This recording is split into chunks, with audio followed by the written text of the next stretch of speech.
Alors ce matin, je vais vous parler de quelque chose qui vous passionne tous et qui nous passionne tous. Je vais vous parler de l'amour. Quelque chose d'important. Hein, l'amour, parce que nous avons tous besoin d'amour. L'humanité recherche l'amour et je voudrais vous parler c'est un message sur l'amour. Qu'est-ce que l'amour? Qu'est-ce que Dieu nous dit de l'amour? Alors on va partager premièrement quelques points, n'est-ce pas, sur ce qu'est l'amour, mais ensuite nous allons entrer dans les détails pratiques, l'expression vraiment de l'amour dans notre quotidien, comment on le vit, qu'est-ce que c'est l'amour, est-ce que c'est uniquement une émotion, et nous verrons que non, ça n'est surtout pas une émotion. Donc, et voilà, donc je voudrais commencer par 1 Corinthiens 13, bien sûr, mais je voudrais prier.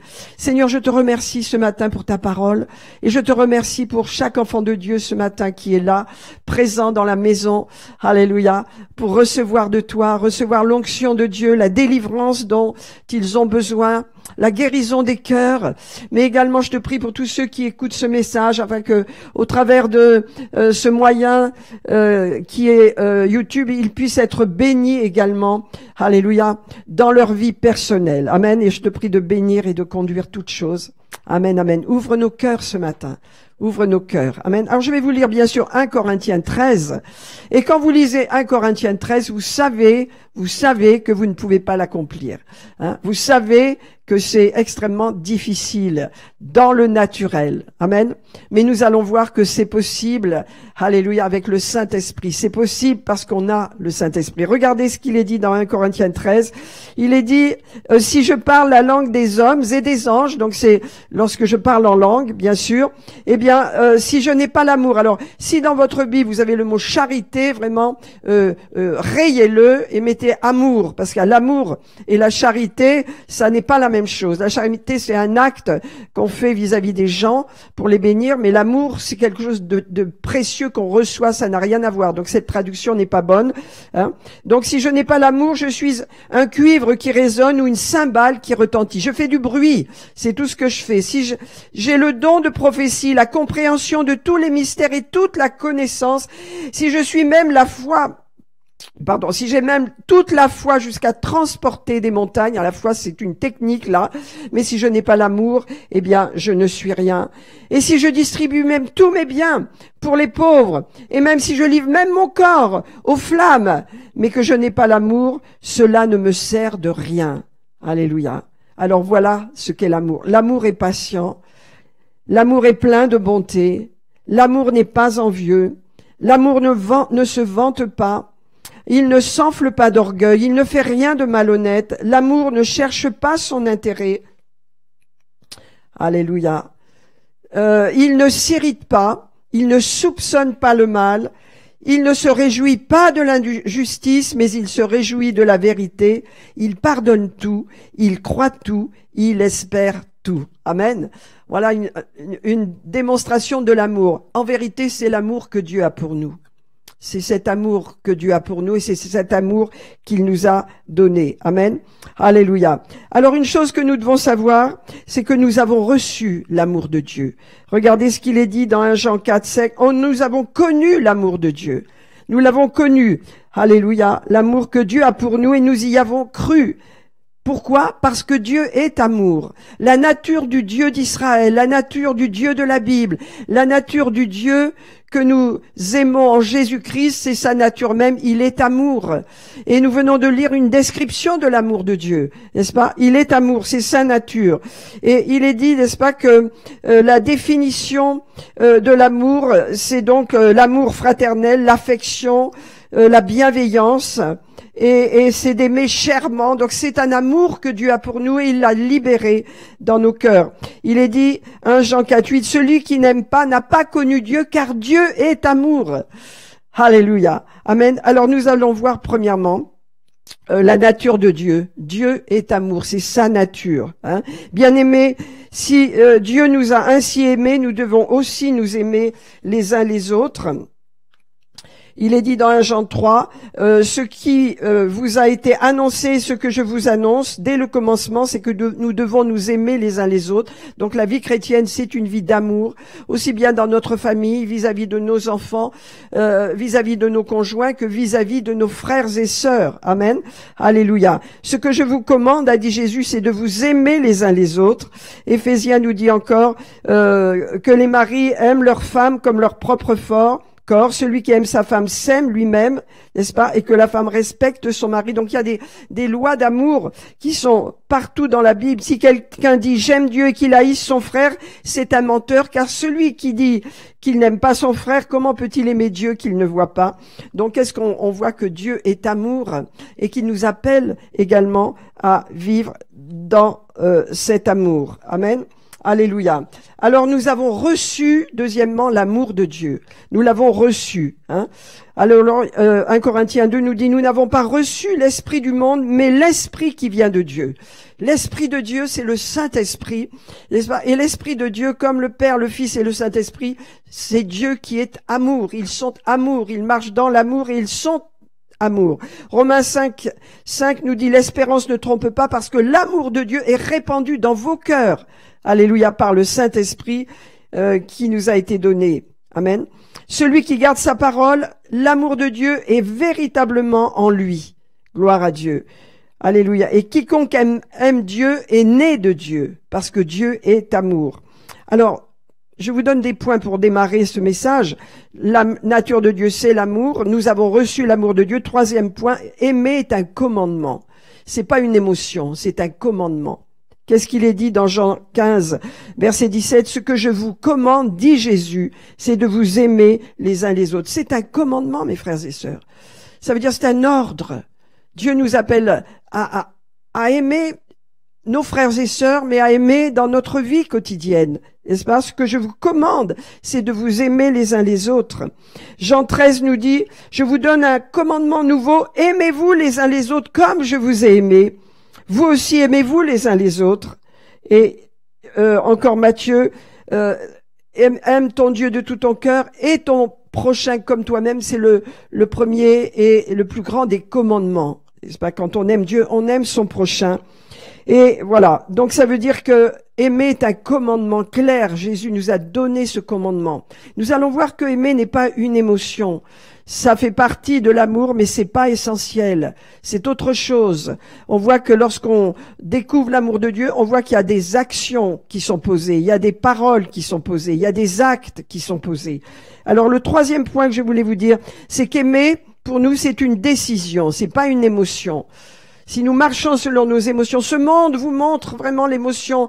Le monde est émotionnel. Et on aime ou on n'aime pas. On change d'émotion parce que l'amour dont parle le monde est basé sur des émotions, sur des images, sur des stéréotypes, sur des mythes.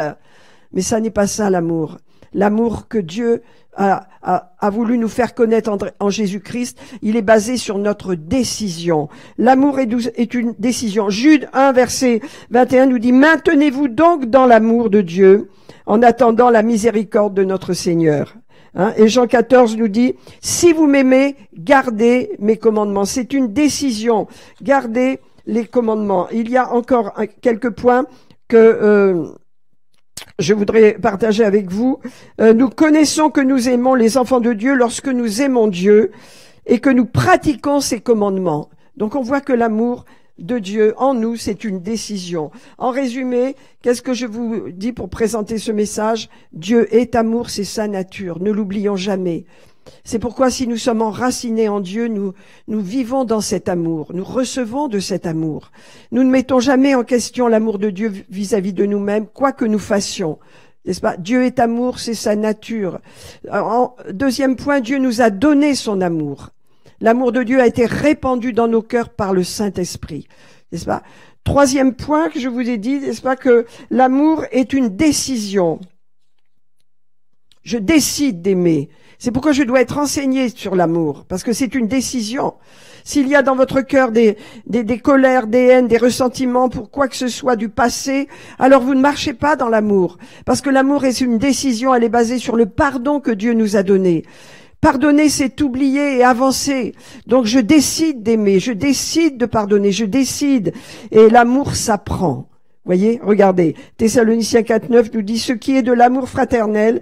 Pour ce qui est de l'amour fraternel, vous n'avez pas besoin qu'on vous en écrive, car vous savez, vous avez vous-même appris de Dieu à vous aimer les uns les autres. On apprend à aimer. Le Seigneur nous apprend à nous aimer les uns les autres. Le Seigneur nous apprend à travers sa parole ce que c'est que l'amour. Tite dit aux femmes plus âgées d'apprendre aux plus jeunes à aimer leur mari.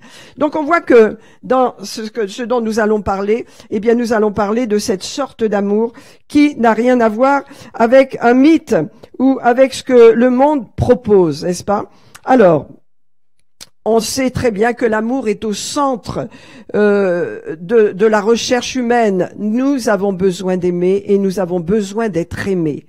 N'est-ce pas? Tous les êtres humains ont besoin d'aimer, ont besoin d'être aimés. Cependant, je vais vous dire une chose, nos sociétés mettent l'accent sur l'amour qui reçoit. C'est pourquoi il y a tant de divorces, il y a tant de chamailleries, il y a tant de disputes, il y a tant de difficultés dans les mariages, parce qu'on veut recevoir, on veut que l'autre nous donne ce qui nous manque, on veut recevoir. Mais peu dans le monde mettent l'accent sur l'amour qui donne. Et l'amour dont Dieu nous parle, c'est un amour qui donne. Et nous allons voir la différence parce que l'amour donne. Vous voyez, il y a ce passage que vous connaissez bien. Parce que l'amour est une arme extrêmement puissante. L'amour dont je vous parle, c'est l'amour que nous avons reçu en Dieu. Et c'est une force. Et lorsque nous la témoignons, lorsque nous agissons dans l'amour, nous libérons cette force extraordinaire au-dessus de tout qui est l'amour. La puissance de l'amour qui pardonne, la puissance de l'amour qui ne juge pas, la puissance de l'amour que Jésus a manifesté. Alléluia, libère, guérit. Amen. Donc je voudrais vous partager cette règle d'or. Excusez-moi. Merci. Je vais mettre là. Ne vous dérangez pas. Merci. Dans Matthieu 7, verset 12, tout ce que vous voulez que les hommes fassent pour vous, faites-le de même pour eux. C'est la loi et les prophètes. Ça veut dire faites ce que vous aimeriez qu'on vous fasse d'abord. Commencez à donner. Et ça, c'est la puissance de la réussite en toute chose. N'est-ce pas? Je le répète, cette loi d'or, c'est la loi d'or pour aussi bien les croyants de l'Ancien Testament que du Nouveau. C'est l'esprit de la parole de Dieu. Tout ce que vous voulez que les hommes fassent pour vous, eh bien, faites-le de même pour vous. L'amour n'est pas seulement un sentiment. L'amour, c'est une attitude et un comportement. Et nous allons voir que lorsque nous comprenons cela, eh bien nos attitudes vont changer. Je décide de rechercher l'intérêt de l'autre, l'intérêt des autres, pas le mien. Donc l'amour, c'est une façon de penser, mais également une façon de nous conduire. Est-ce que je vous aide là ce matin? Est-ce que j'ai votre attention? Amen. Parce que c'est très important, parce qu'on croit toujours que l'amour, c'est que « oh, je ressens de l'amour pour cette personne, puis pour celle-là, non, j'en ai pas vraiment. » Ça, c'est que des émotions. Tes émotions, elles montent, elles descendent. Le Seigneur ne base pas sa parole sur des émotions. L'amour ne dépend pas des émotions. Il y en a dans l'amour, mais c'est pas ce qui prime. L'amour est une décision. Premièrement, je voudrais vous dire que la Bible nous parle de faire le bien. Et faire le bien, on va le lire, plusieurs versets. Faire le bien, c'est libérer l'amour de Dieu pour les gens, en faisant le bien. Rappelez-vous que Jésus allait de lieu en lieu, faisant le bien. Et guérissant tous les gens qui étaient sous l'empire du diable, car Dieu était avec lui. Faisant le bien. Regardez Galates 6, je prenais le passage chapitre 6, verset 9. L'apôtre Paul dit aux Galatiens, ne nous lassons pas de faire le bien. Faire le bien pour les autres, faire le bien dans notre famille, dans notre couple, auprès de nos enfants, auprès de nos parents, auprès de nos conjoints, le bien, non pas le mal, mais le bien. Ne nous lassons pas de faire le bien, car nous moissonnerons au temps convenable si nous ne nous relâchons pas. Ça veut dire quand vous semez le bien, il y aura des moissons, il y aura des récoltes, n'est-ce pas? 2 Thessaloniciens 3:13, vous frères, ne vous lassez pas de faire le bien. On voit que toujours l'apôtre Paul encourage le peuple de Dieu à faire le bien, non pas le mal, mais le bien. C'est-à-dire, on a le choix. On a le choix. Et donc, c'est important de savoir, mes frères et sœurs, dans votre vie, faites le bien, faites ce qui est bien. C'est-à-dire, marchez dans l'amour. Faites du bien aux gens, non pas du mal, non pas des méchancetés, des mauvaises paroles, des mauvaises affaires. Faites du bien. Amen. Jacques nous dit, celui qui sait ce qu'il doit faire et ne le fait pas commet un péché. Ça veut dire, Dieu nous dit que tu dois faire le bien. La parole de Dieu dit, je t'ai appelé à faire le bien. Et si tu ne le fais pas alors que tu sais que tu dois le faire, tu pèches. Donc demande pardon à Dieu. Également, Romains 5, la parole de Dieu nous dit que Dieu prouve son amour envers nous. Vous voyez, l'amour se prouve, et nous allons voir qu'il se prouve par une action, n'est-ce pas? En ce que, lorsque nous étions encore pécheurs, Christ est mort pour nous. Le Seigneur a prouvé son amour pour nous. Nous ne pouvons plus mettre en doute son amour. Maintenant, Dieu nous appelle à marcher dans l'amour, à vivre dans l'amour et à faire le bien, à faire ce qui est bien, ce qui est juste pour les gens, sans limitation, n'est-ce pas? Parce que c'est une loi d'or et c'est une puissance qui transforme les cœurs et qui transforme les vies. Amen. Alléluia. Alors, je vais vous dire une chose. Nous sommes responsables de nous-mêmes. Le Seigneur nous a placés dans son royaume de façon à ce que nous régnions sur nous-mêmes d'abord avant de régner dans le monde. Dieu nous appelle à régner sur nous-mêmes, à régner sur nos émotions, à régner sur nos attitudes, sur nos comportements, à être les maîtres de nous-mêmes, n'est-ce pas? Alors, il est dit, je suis responsable de mes attitudes. Quelquefois, j'ai des mauvaises attitudes, je demande pardon à Dieu et je dis, Seigneur, je veux avoir de bonnes attitudes quand je suis en voiture, quand je suis à la maison, quand je suis à l'église. Si je reçois peut-être quelque chose de désagréable, je veux rester dans la bonne attitude. Parce que l'attitude est très importante. Nous allons voir que l'attitude va produire quelque chose d'important. Votre attitude va influencer. Votre attitude influence. Il y a une influence dans votre attitude qui fait du bien à vos enfants, à vos parents, à votre conjoint. Votre attitude, quel que soit ce que vous ressentez et ce que vous pensez, votre attitude est très importante. Notre attitude en tant que chrétien. N'est-ce pas? Le monde nous voit, le monde nous regarde. Qu'est-ce qu'il voit? Il voit pas mes émotions, il voit pas ce que je ressens, il voit mon attitude. Regardez. Donc, il est dit, l'attitude influence les gens. Et votre attitude dans la vie, dans vos actions, votre attitude dans la vie va influencer vos actions. Ça veut dire, à cause de votre attitude, même indépendamment de s'il y a la bagarre dans vos émotions, s'il y a des combats à l'intérieur et que vous avez la bonne attitude, vos actions vont découler de cette bonne attitude. Ça veut dire la bonne attitude va influencer sur vos actions et vous avoir des actions positives, n'est-ce pas? Regardez, votre attitude influence et votre attitude qui est bonne parce que vous cherchez à faire le bien, eh bien, elle va influencer les autres et vous allez devenir un exemple pour eux-mêmes. Vous savez, les mauvais exemples, il y en a partout. Vous en avez plein les magazines, plein la télé, c'est que des mauvais exemples, de l'adultère, de la violence, de l'agression, des meurtres. Vous en avez partout. Mais vous, nous, peuple de Dieu, Dieu nous appelle à avoir une bonne attitude. Et vraiment, on a besoin de l'amour de Dieu parce que on a besoin de savoir que ce que Dieu veut, on a besoin de comprendre que l'amour, ça s'enseigne. L'amour, ça s'apprend. Parce que l'amour, c'est un comportement, c'est une attitude, c'est agir d'une certaine façon, malgré tout ce que je ressens à l'intérieur. C'est ce qui compte, c'est ce que je fais. Ce que Dieu voit, c'est ce que je fais. C'est ce que je dis. C'est ce que, non pas ce qui se passe à l'intérieur quand il y a la guerre dans les cœurs, quand il y a la guerre dans notre âme. Vous comprenez ce que je veux dire? Donc, l'attitude a une influence sur vos actions. Vous aurez de bonnes actions si vous avez une bonne attitude. Je vous parle pas d'émotion, là. Et cette influence va changer la vie des autres. Vous allez être un exemple, nous allons le voir tout à l'heure. Mes actions ne peuvent pas dépendre de mes émotions. Et ça, c'est l'opposé de ce que vous apprenez dans le monde, hein. Les émotions. Vous ressentez, tu peux plus voir ton mari, divorce. Tu peux plus voir ta femme. Allez, sépare-toi. Voilà. Non, ça va pas, je ressens plus. C'est n'importe quoi. C'est opposé à la parole de Dieu. La parole de Dieu te dit, l'amour est une décision.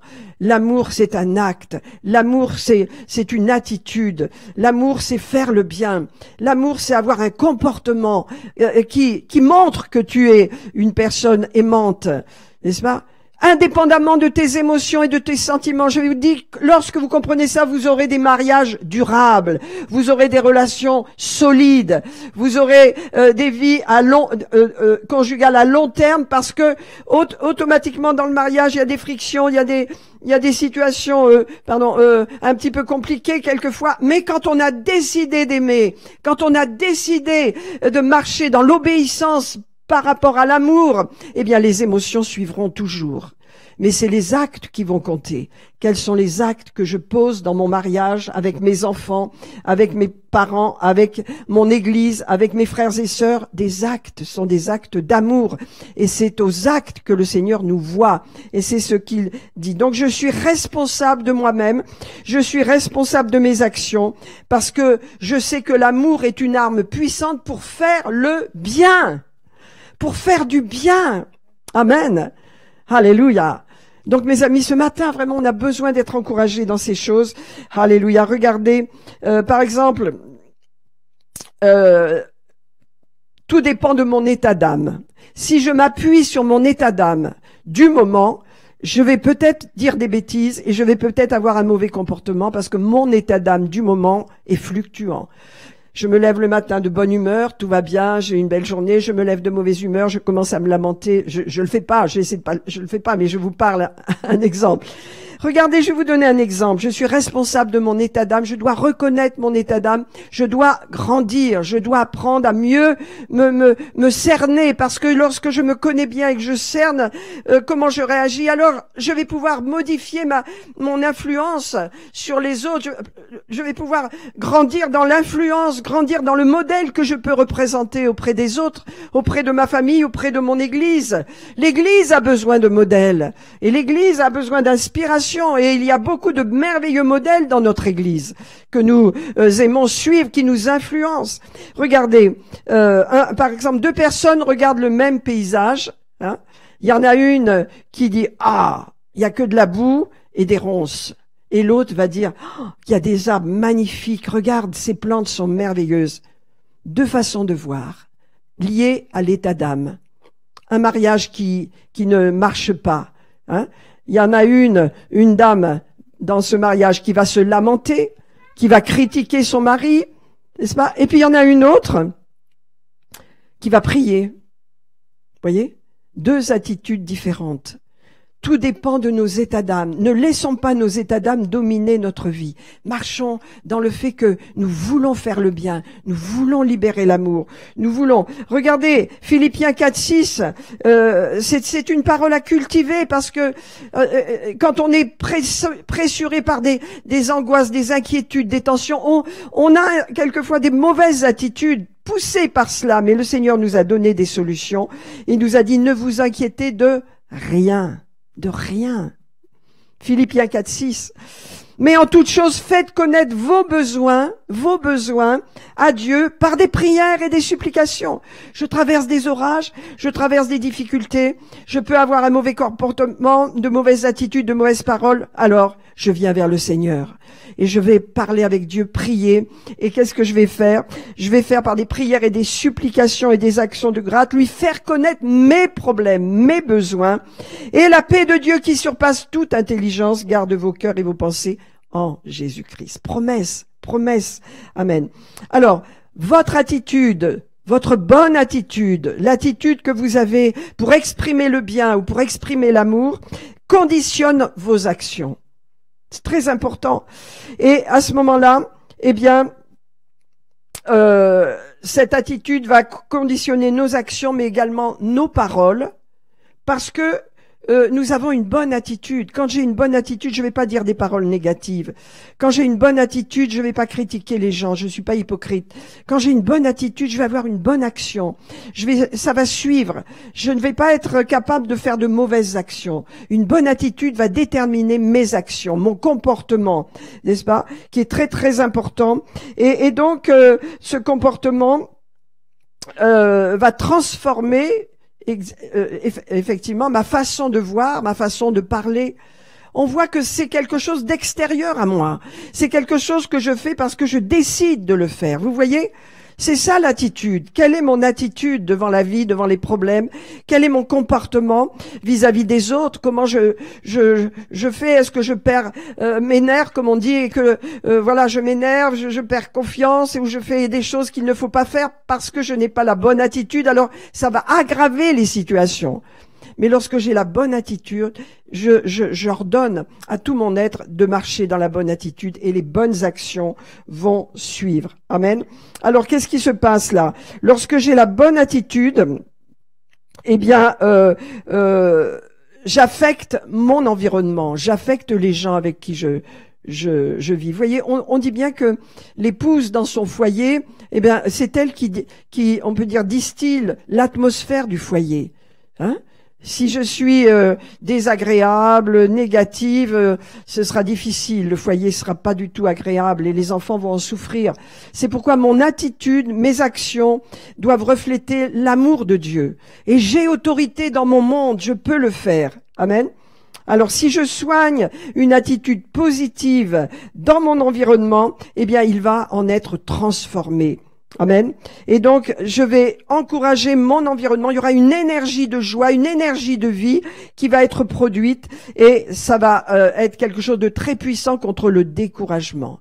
Je ne vais pas en parler ce matin, mais c'est vraiment quelque chose. Donc, je peux influencer les autres par mon comportement. Et on sait que dans la parole de Dieu, le Seigneur vraiment a mis l'accent sur le fait, regardez, ce que j'ai vu voir mon Père, je le fais. Je fais ce que mon Père a fait, faites ce que je fais également. Regardez-moi, je suis votre exemple. Donc, on voit que nous sommes appelés par notre comportement à exprimer l'amour de Dieu en faisant ce qui est bien. Nous sommes appelés à influencer les autres. Or, vous savez, parlons un peu de l'influence. Le monde entier est sous influence. Nous sommes sous l'influence de la publicité, nous sommes sous l'influence de la mode, nous sommes sous des influences. Je pense que l'être humain est influençable et ça peut être très positif d'être influencé par ce qui est bien, par des bons comportements, par des bons modèles, n'est-ce pas? Par des belles personnes qui ont réussi, qui vivent dans la droiture. L'influence est nécessaire et elle est juste. J'influence les gens par mon comportement, j'influence ma famille, j'influence l'Église par mon comportement, par ce que je fais, par ce que je dis. Amen. Alléluia. Donc c'est une grande puissance, l'influence. Lorsque l'on côtoie des gens qui ont une bonne influence, automatiquement nous-mêmes, nous recevons de ces personnes. Et on pourrait dire l'influence, c'est aussi l'onction qui est sur votre vie. Et l'onction est une onction qui influence les autres. On a envie de recevoir, on a envie de vivre de la même façon, on a envie. C'est positif, mes amis. Donc l'amour de Dieu en nous est plus qu'une émotion, non, c'est plus qu'une émotion, c'est un comportement, c'est une action, c'est vraiment une attitude dans la vie. Amen. Ce qui va toucher les cœurs. J'ai envie de vous parler des Misérables de Victor Hugo, ce chef-d'œuvre. Hein. Et vous avez Jean Valjean qui était on peut dire, ça s'appelle où, pas dans une prison, mais pire que ça, hein, dans un. Voilà, c'était un bagnard. Et quand il est libéré de son bagne, hein, et il arrive dans une ville comme ça, et il a je crois qu'il a de l'argent, oui, il a un peu de l'argent, et il a marché longtemps, il arrive dans une ville et il va vers les aubergistes. Et les aubergistes ne veulent pas le recevoir. Qui es-tu? Ah ouais, toi? Non, on veut pas de toi. Tu sors du bagne. Allez, va-t'en. Alors, il sait plus où aller. Il sait plus. Alors, il voit une petite maison, là. Il dit, ah ben, tiens, je vais aller là-dedans. Je vais pouvoir dormir. Il pleut, j'ai froid. Il rentre et il y a un chien. C'était la maison du chien. Il sort en courant. Le chien lui déchire son manteau. Il se dit, ah, donc je n'ai vraiment nulle part où aller. Je suis même pas traité comme un chien. Et il se couche sur un banc en pierre. Hein, dans la ville, et il reste là, il a froid, puis il y a une petite dame qui arrive et qui lui dit ne restez pas là, monsieur. Écoutez, allez donc vers l'évêché, là, regardez à l'église, et là, il y a une bonne personne, il y a un prêtre, il va prendre soin de vous. Allez frapper à cette porte. Donc Jean Valjean va frapper. Rappelez-vous que c'est un bagnard, hein. Et donc il va frapper à cette porte et l'évêque le reçoit, un évêque âgé le reçoit et avec chaleur, lui offre à manger, lui offre le couvert, lui offre un bon lit. Et donc il dort bien. Puis il se réveille au bout de plusieurs heures de sommeil. Il descend et il voit de l'argenterie. Qu'est-ce qu'il fait? Il vole. Il prend l'argenterie et il sort de la maison en cachette et il fuit comme ça. Vous voyez, des réflexes d'homme qui sortent du bagne. Alors la police le trouve, l'arrête et le ramène chez l'évêque. Et l'évêque, qu'est-ce qu'il va faire? Mais pourquoi vous me ramenez cet homme? J'ai pas de problème avec lui. Tiens, mon ami, regarde, j'ai des chandeliers en argent. Prends-les, je te les donne. Jean Valjean sera énormément changé par cette action de cet évêque. Il va être tellement bouleversé qu'il va changer dans son cœur. Voyez, l'évêque a posé une action. Et qu'est-ce qu'il va faire? Il va se mettre à travailler. Il est tellement intelligent qu'en fin de compte, il va être à la tête de l'entreprise très vite et il va faire beaucoup, beaucoup de bien autour de lui parce qu'il a compris que l'amour donne. Et cet acte d'amour qu'on a posé sur lui alors qu'il aurait pu retourner au bagne a transformé sa vie. Mais je trouve que, bon, c'est les chefs-d'œuvre de Victor Hugo, c'est extraordinaire, mais je trouve que ça parle à nos cœurs. Jean Valjean, après tant d'années de douleur et de souffrance dans le bagne, il vole. Parce que c'est quelque chose qui est en lui, parce qu'il se dit, je manque de tout, il faut que je m'en sorte, mais de la mauvaise façon. Un acte d'amour, véritablement un acte d'amour posé a changé sa vie. Amen. Donc vous voyez que l'amour, c'est un acte, l'amour c'est une action, l'amour c'est un comportement, l'amour c'est plus que des émotions qui sont passagères et qui ne dureront pas. L'amour c'est puissant. Amen. Donc mes actions ne doivent pas dépendre de mes émotions. C'est vrai que ce prêtre aurait pu être en colère et dire j'ai fait du bien à cet homme, regarde comment il me répond et il ne me remercie pas. Mais ce prêtre connaissait l'amour de Dieu. Nous connaissons l'amour de Dieu. Peut-être qu'on est dans un monde où on ne sait plus ce que c'est que l'amour de Dieu, mais l'amour de Dieu donne. Jésus a dit donne sans attendre en retour. C'est quelque chose qu'on a besoin de recevoir. Et quelquefois, on se trouve devant des situations comme ça. Et je suis sûre qu'on réagit de la bonne façon. Mais veillons sur nous-mêmes, parce que l'amour de Dieu est répandu dans nos cœurs par le Saint-Esprit. C'est l'amour de Dieu, c'est pas l'amour humain, c'est pas l'amour naturel qui veut toujours prendre, et qui détruit les mariages, qui détruit les relations et qui détruit même les choses que on peut bâtir avec Dieu. Si c'est pas bâti dans l'amour, ça se détruit d'eux-mêmes, n'est-ce pas, ces choses-là? Alors, nos sociétés favorisent l'amour émotionnel, n'est-ce pas, basé sur les émotions. Nos sociétés disent aux gens, ça va pas, t'as un problème là? Tu te disputes constamment? Disparais, quitte ton foyer, laisse tomber. Voilà, c'est les solutions de facilité parce que tout est basé sur les émotions. Or, la Bible nous dit que les émotions sont des mensonges. Elles sont mensongères. Un jour, vous aimez votre mari à la folie. Le lendemain, il vous dit une parole désagréable. Votre émotion descend dans vos chaussures. Est-ce que vous l'aimez plus pour cela? Mais c'est pas vrai, vous l'aimez toujours. Mais c'est votre émotion simplement qui parle le lendemain, il va vous offrir un cadeau, votre amour et vos émotions vont remonter au ciel, mais c'est pas ça qui compte. Ce qui compte, c'est votre décision d'aimer. L'amour est une décision, elle entraîne des actions. Ces actions entraînent des comportements, et ces comportements ont de l'influence sur les autres, et sur vous-même et dans votre foyer. Donc, voyez, l'amour est très puissant. Amen. Alléluia. Je vais vous donner quelques points. Par exemple, en fonction de nos émotions et de nos pensées, nos désirs et de nos désirs, nous prenons des décisions. C'est en fonction de nos pensées, de nos émotions et de nos désirs. Si nous prenons des décisions, eh ben nous allons échouer. Parce que si nous prenons des décisions en fonction de nos pensées, de nos émotions, du moment, rappelez-vous quand on vous agresse, quelles sont les pensées qui viennent? Des pensées d'amour? Ah non, non, non.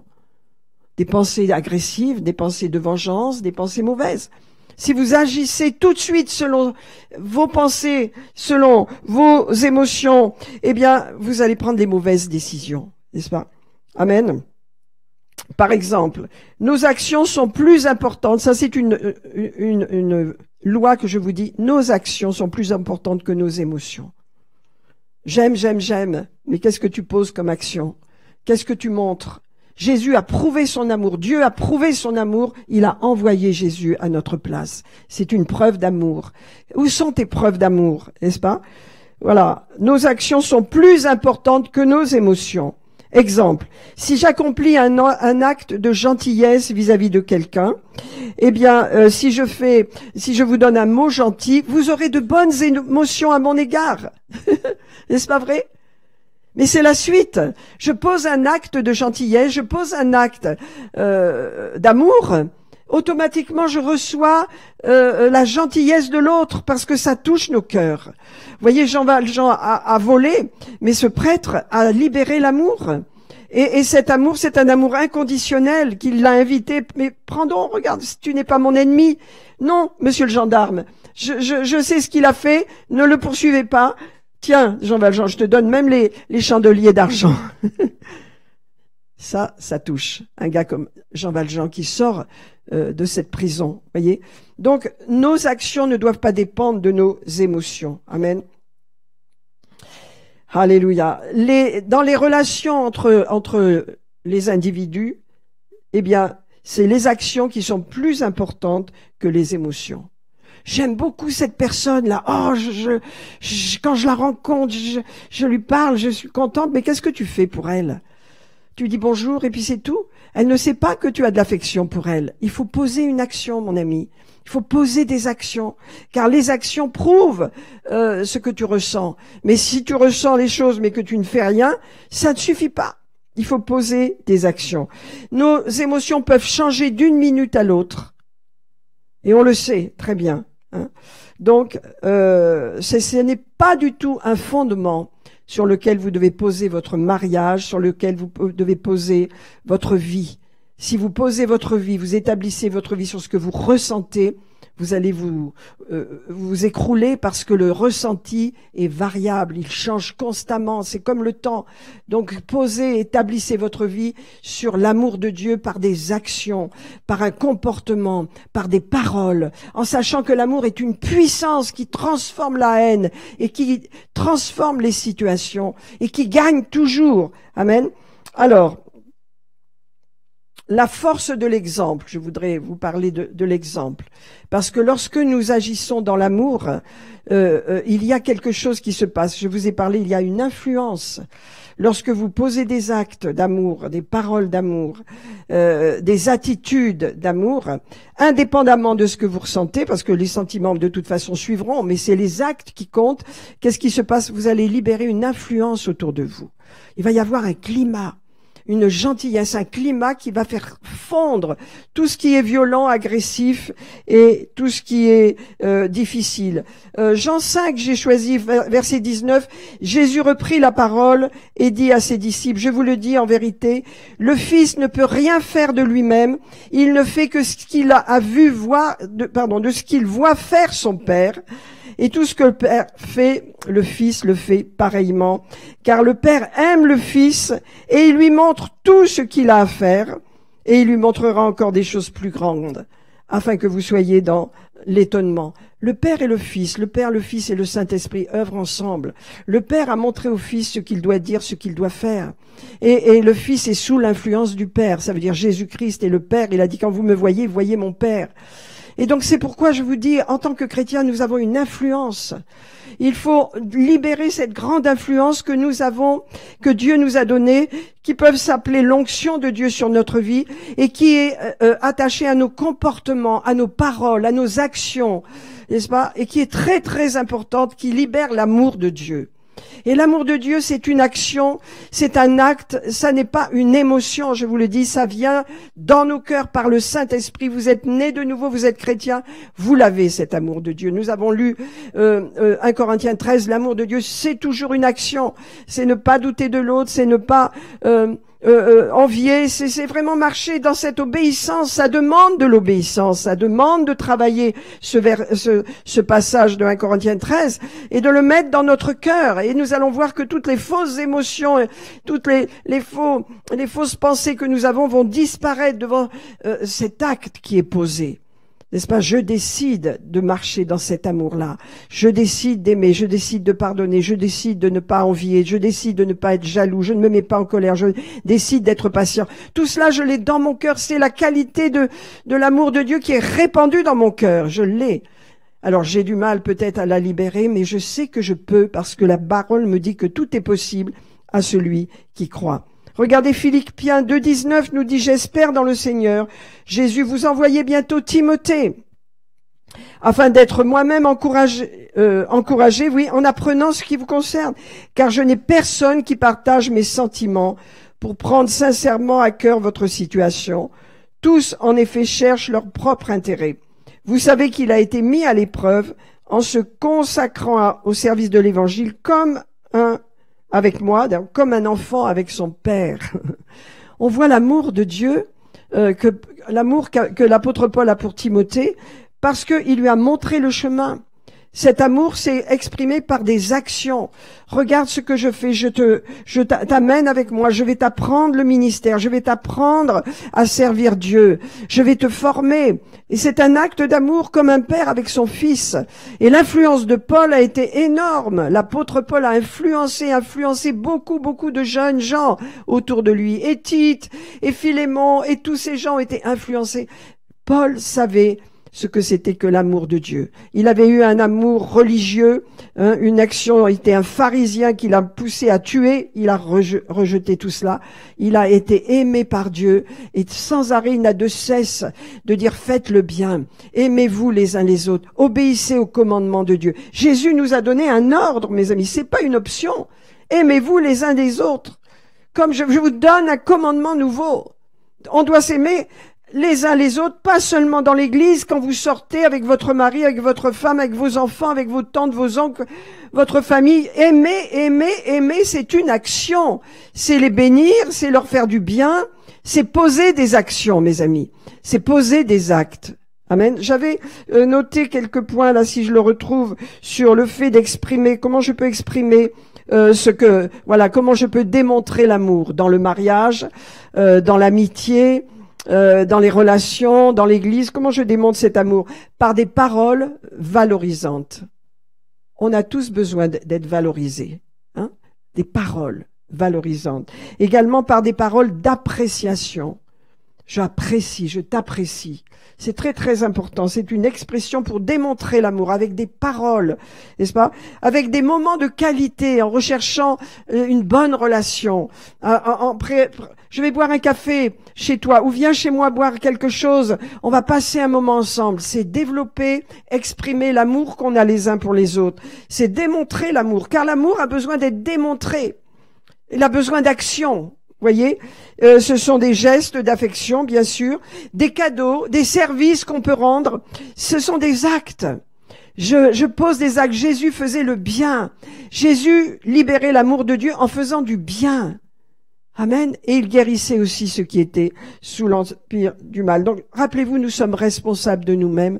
Nous sommes responsables d'exprimer par des actes. Et souvent, vous voyez, malheureusement, on est influencé par le monde et on croit que tout ce qu'on ressent, c'est juste. Voilà.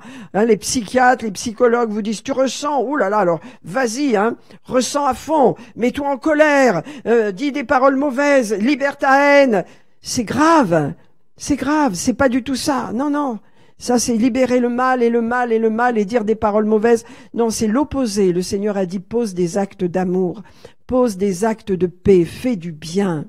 Montre aux gens que tu as de l'attention pour eux. Hein? Ouvre ton cœur.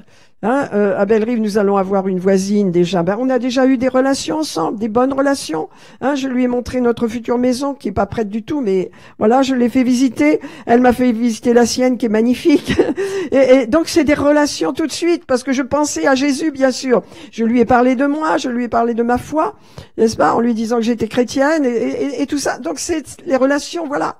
On saute sur une relation dès qu'elle est devant nous pour poser des jalons, pour poser des actes d'amour, des actes de paix, des actes de confiance. Et on va plus loin.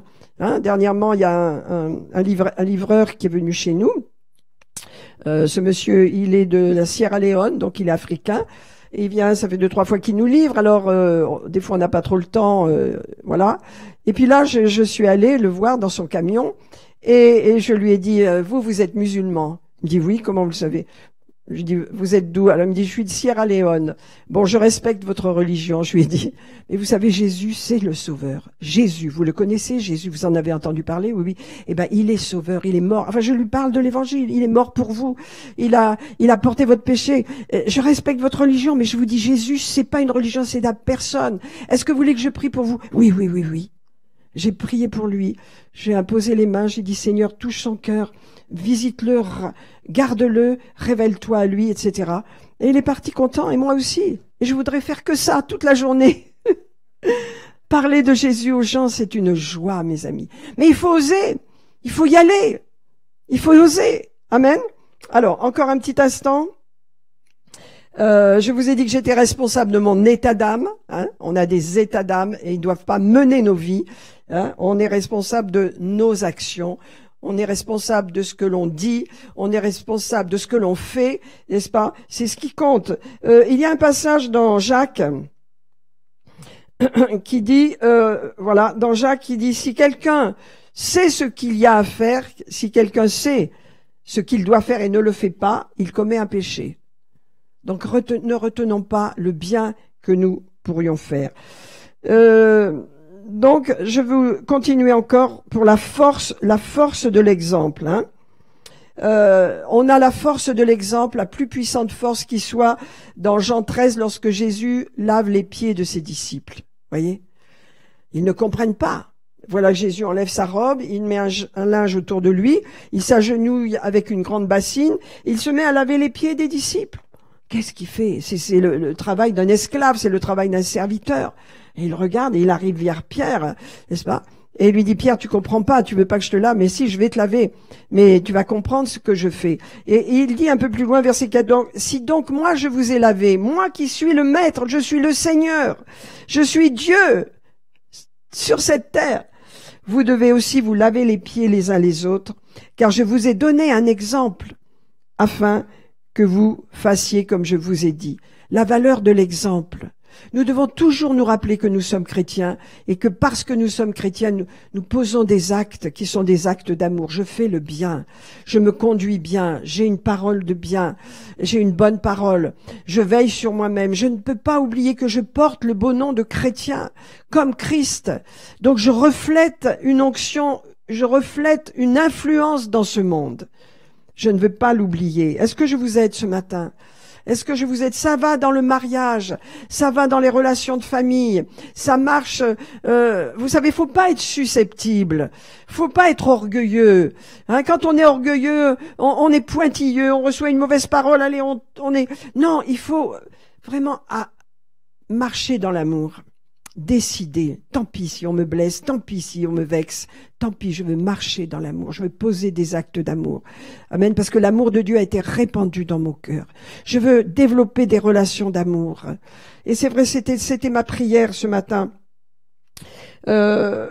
Je termine avec ça. 1 Timothée 1, c'est une parole certaine et entièrement digne d'être reçue, que Jésus-Christ est venu pour sauver les pécheurs, dont je suis le premier. Mais j'ai obtenu miséricorde, dit l'apôtre Paul, afin que Jésus-Christ fît voir en moi le premier toute sa bonté, pour que je servisse d'exemple à ceux qui croiraient en lui pour la vie éternelle. N'oubliez pas, faites le bien. Continuez de faire le bien. Faire le bien, c'est libérer l'amour de Dieu par des actions, par des paroles, par des actes, par un comportement qui est très très important. Notre comportement reflète ce que nous pensons et reflète aussi, va influencer nos actions. Lorsque je me comporte de la bonne façon, automatiquement je vais avoir dans mon cœur le désir de faire de bonnes actions. Et mes actions vont libérer des influences autour de moi. Les gens vont être influencés. L'apôtre Paul a dit à Timothée, Dieu m'a appelé pour que je sois un modèle. Dieu m'a appelé pour que je serve d'exemple à ceux qui ne croient pas encore en Dieu. C'est pourquoi ce matin, mes amis, entrons dans l'amour de Dieu, comprenons l'amour de Dieu, sortons de cette pensée charnelle de ce monde qui vous montre une image totalement, mais on peut dire corrompue de l'amour, qui n'a rien à voir avec l'amour dont Dieu parle. L'amour éternel de Dieu, nous vivrons dans cet amour l'éternité, et donc nous devons apprendre à le vivre aujourd'hui. Et je vous dis, c'est pas quelque chose de naturel, on a besoin de compter sur Dieu. On a besoin de nous appuyer sur Dieu pour avoir le bon comportement, pour avoir la bonne attitude, pour poser les bonnes actions. Parce que l'amour s'exprime par des actions. Si j'aime quelqu'un mais que jamais je lui parle de façon à ce qu'il sache que je l'aime beaucoup, il dira bon, au bout d'un moment, il me laissera tomber, il pensera bon, Elle se fiche pas mal de moi, j'ai pas d'importance à ses yeux. C'est vrai que dans l'église, on peut pas toujours parler à tout le monde en même temps pour dire notre amour, notre intérêt pour nos frères et sœurs. On parle à une, deux, trois, quelques personnes. Mais en tous les cas, l'intérêt qu'on a pour vous et que vous avez aussi pour nous, pour moi, j'en suis sûre, c'est un intérêt qui est basé sur l'amour de Dieu. Et si vous avez quoi que ce soit qui vous arrive, on est intéressé, on est motivé à prier, on est concerné. Pourquoi? Parce qu'on a l'amour de Dieu en nous. L'amour de Dieu, c'est une action. L'amour de Dieu, c'est un comportement. L'amour de Dieu, ça, une influence. Faites le bien. Amen. Faites le bien autour de vous. Ça ne veut pas dire de faire constamment des choses. Ça veut dire d'avoir un bon comportement et d'exprimer votre amour par des actions. Amen. Alléluia. Parce que l'apôtre Paul savait que son exemple allait amener les gens à la vie éternelle. Et vous, est-ce que vous le savez? Et moi, est-ce que je le sais? Oui, je le sais. Votre exemple, mon exemple, amène les gens dans la vie éternelle. Amen. Donc, quand je pose des actes d'amour autour de moi et que je dis qui je suis, parce que beaucoup de gens font des bonnes actions, c'est déjà bien. Dieu aime ça, qu'on fasse des bonnes actions, qu'on fasse du bien. Mais c'est bon de rappeler qu'on aime Jésus. C'est bon de rappeler que notre moteur, c'est l'amour de Dieu, que Dieu est amour. C'est pourquoi nous avons ce merveilleux tract ce matin et que vous allez le prendre, laissez tomber, ça fait rien, et que vous allez l'utiliser pour la gloire de Dieu parce que je sais que ce tract va toucher les gens. Et quelquefois, on peut pas parler aux gens comme on voudrait, mais on a de l'intérêt pour eux. On leur offre quelque chose. N'est-ce pas? Est-ce que ça vous aide ce matin? Est-ce que ça vous aide? Aujourd'hui, nous sommes dans un monde où les couples sont déchirés, les couples se détruisent au bout de quelques années de mariage. Ils peuvent plus se voir. Ils ont tellement de clichés faux pour leur montrer voilà ce que c'est l'amour, voilà ce que c'est l'amour, que ils méprisent leur conjoint et que ça va à la catastrophe. Parce que les modèles sont mauvais, les influences sont mauvaises. C'est important d'avoir de bonnes influences sur votre vie parce qu'une personne qui vous influence, qui est mal intentionnée, détruira votre vie. Une personne mal intentionnée détruira votre vie, détruira votre mariage, détruira votre foi. Faites attention aux influences. Le Seigneur l'a dit et l'apôtre Paul l'a dit. Ayez de bonnes relations. Méfiez-vous des gens qui parlent et qui font l'opposé de ce qu'ils disent. Regardez les fruits. Regardez aux actions des gens. Amen. Regardez à leur comportement. Nous allons prier, mes amis. C'est vrai que nous ne sommes pas parfaits. Le Seigneur le sait. C'est pas cela dont je vous parle. Mais nous avons besoin d'être enseignés dans ces choses. Nous avons besoin de savoir. Vous savez, la foi, et nous continuerons de parler de la foi est agissante dans l'amour et par l'amour. Dieu est amour. Et il veut que ceux qui l'adorent en esprit et en vérité parce que l'amour de Dieu est dans nos cœurs. Et quand on adore Dieu, on ne peut pas haïr son frère ou sa sœur ou son mari ou sa femme. Attention à nos émotions, attention à nos mauvais sentiments, attention à nos désirs de vengeance, attention à l'esprit de compétition entre les personnes. Le Seigneur est pour l'esprit de compétition, mais vis-à-vis de nous-mêmes. Moi, j'ai un esprit de compétition vis-à-vis de moi-même. Je voudrais toujours me dépasser moi-même, mais je n'ai pas de compétition avec les gens. Que Dieu m'en garde. C'est charnel. Et quand on est en compétition avec quelqu'un, on va faire des actes désagréables. On va pas dire des bonnes choses. On va être dans une mauvaise attitude. Soyons en compétition avec nous-mêmes. Ça veut dire, Seigneur, je veux faire plus, je veux m'arranger, je veux faire du bien, je veux aimer, je veux grandir. Vous vous rappelez, dans Hébreux, je crois que c'est chapitre 6, il est dit que celui qui est un homme sage, qui est une personne mature, n'est-ce pas, elle discerne ce qui est bien de ce qui est mal.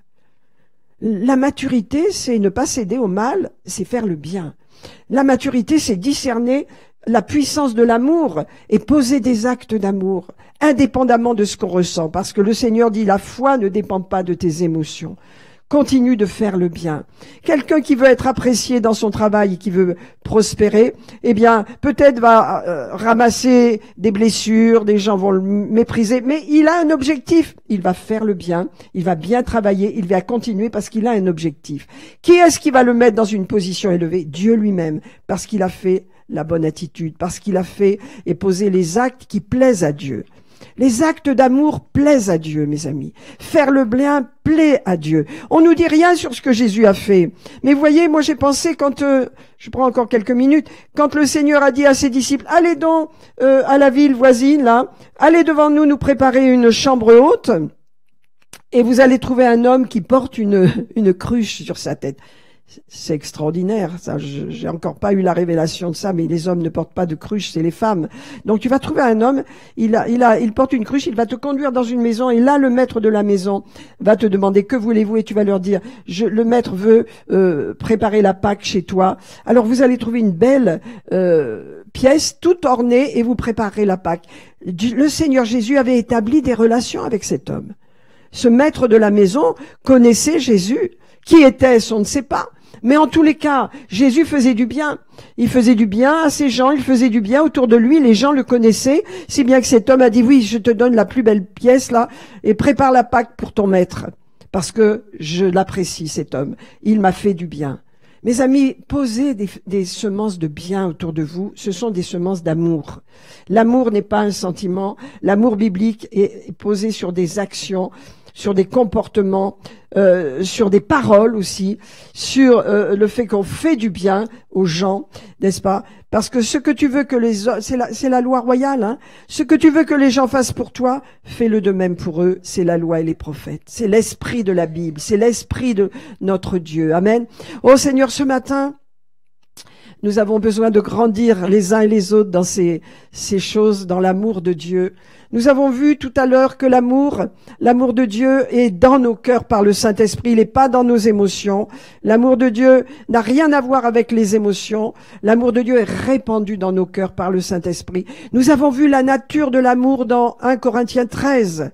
Nous avons vu ce qu'il n'est pas, n'est-ce pas? Et nous avons vu ce qu'il est. Et donc cet amour, nous l'avons en nous. Par le fruit de l'esprit, c'est en nous, nous pouvons le libérer. Mais nous avons besoin d'être enseignés, nous avons besoin d'apprendre à aimer. Beaucoup ont besoin d'apprendre à aimer. Les jeunes mariés, vous savez, dans la première église, les jeunes qui allaient se marier étaient enseignés sur l'amour de Dieu, comment exprimer l'amour, comment ne pas tomber quand il y a un premier obstacle, comment tenir dans les difficultés, comment poser des actes de foi, des actes d'amour, de façon à durer dans la durée. Quand j'étais en Inde, je me rappelle de tous ces bons couples que j'ai rencontrés. Ils ont tous été mariés par leurs parents. Les parents se sont rencontrés, ils ont prié beaucoup, ils sont des chrétiens, et le mariage s'est fait au niveau des parents. Les parents ont présenté un jeune homme à la jeune fille. Et la jeune fille a respecté le choix des parents. Si dans son cœur, elle l'a bien reçu, eh ben le mariage et les réunions et puis toutes les célébrations en vue du mariage se sont faites. Ils se sont vus 1 ou 2 fois, 3 fois, ils ont parlé ensemble. Ils ont su par l'esprit que c'était la bonne personne. Ces mariages sont indestructibles. Il n'y a pratiquement pas de divorce chez les chrétiens en Inde. Voilà. Pourquoi? Parce que c'est basé sur la sagesse des familles chrétiennes. La sagesse, c'est la tradition aussi en Inde, que ce soit les familles qui marient leurs enfants. Hein, souvent les enfants n'ont pas le choix. Mais dans cette situation-là, c'est une bénédiction. Amen. Et quand vous lisez la Bible, vous lisez 1 Corinthiens 7, vous verrez que les parents, à l'époque aussi, avaient autorité sur leurs enfants et qu'ils mariaient leurs enfants selon ce qu'ils pensaient. Hein, si un père pense que sa fille doit rester vierge, alors ça nous fait vraiment, ça nous secoue. Mais à cette époque, il y avait, les parents chrétiens avaient une sagesse. Et lorsque vous devez vous marier, mes amis, vous les jeunes, écoutez vos parents chrétiens qui prient pour vous. Écoutez-les, ils vont pas vous dire, ne fais pas ci, mais ils vont donner des instructions et des influences positives de façon à vous ne tombiez pas dans des pièges. Voyez? Parce que c'est une sécurité d'avoir des parents qui prient pour vous et qui veulent que vous ayez la bonne conjointe, la bonne conjointe dans votre vie pour que votre mariage dure. Alors, soyez patients et écoutez aussi vos parents que Dieu a mis autour de vous pour que vous ayez de bons conseils. Amen. Est-ce que je vous aide ce matin? Est-ce que je vous aide? Votre vie est tellement précieuse pour Dieu. Et vous avez tellement de mauvaises influences, vous les jeunes, sur vous.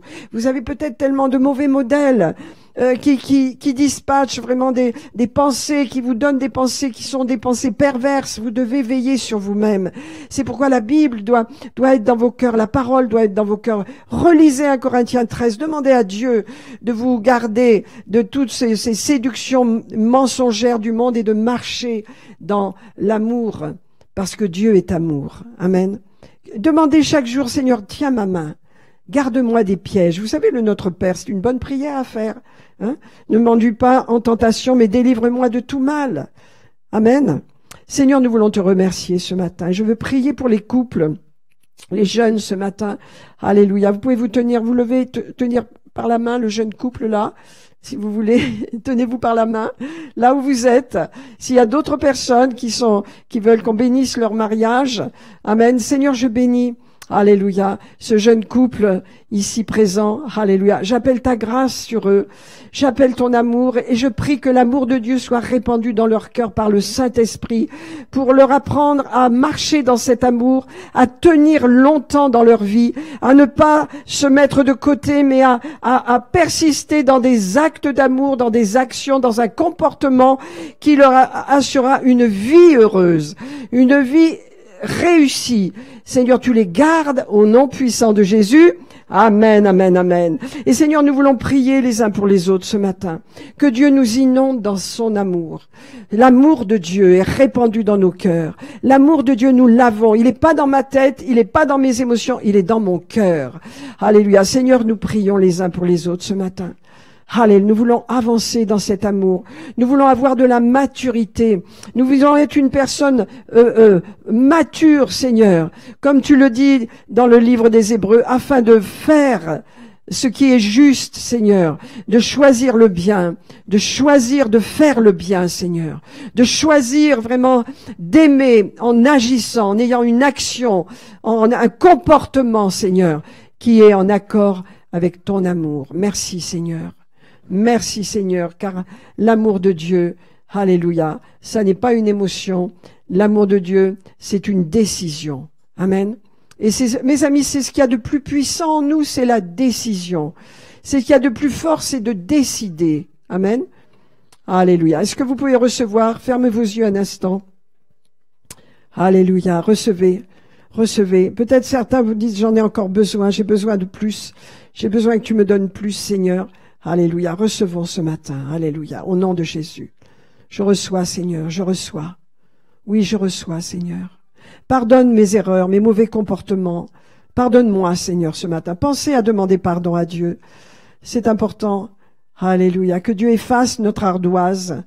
Seigneur, nous voulons faire le bien. Nous voulons aimer, poser des actes d'amour, des paroles. Seigneur, alléluia, tout ce qui fait du bien à l'autre, Seigneur, et aux autres. Nous voulons le faire.